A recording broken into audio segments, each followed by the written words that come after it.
Shazam. Fury of the Gods doesn't fly with moviegoers at $30 million plus opening.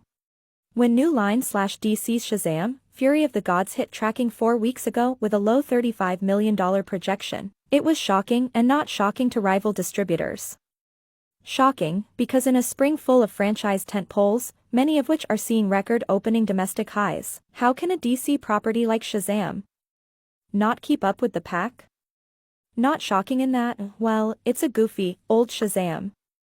Now while it's possible for a movie to start low in its projections on tracking and swell as the studio spends the bulk of a pic's P&A, in the final lap before its opening, the outlook on Shazam.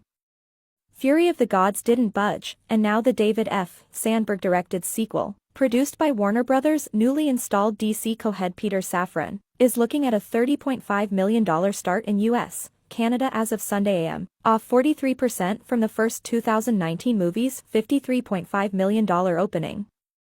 Shazam 2's Friday, and previews, at $11.7 million is 42% off the first pick's $20.3 million Friday plus previews. Even if Shazam 2 benefited from family matinees and built up to a $35 million to $40 million opening, it would still be off from the first pick's stateside start.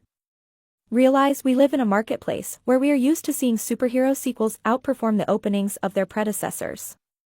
Audience diagnostics are off for Shazam, Fury of the Gods.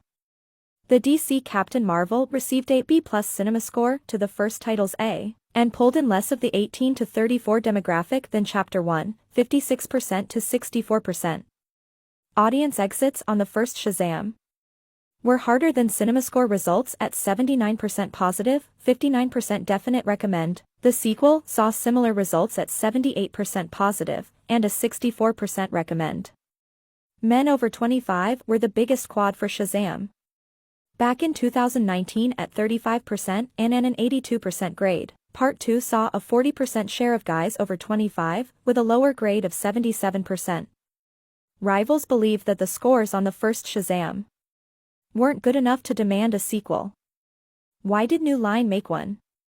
Because Shazam netted a profit of $75 million after all ancillaries off a $100 million production cost, and $105 million global marketing spend. Warner's didn't really drop the ball in marketing Shazam. Fury of the Gods, trotting out the first trailer and the cast at the return to in-person San Diego Comic-Con last July. In fact, of those who saw Shazam 2, 18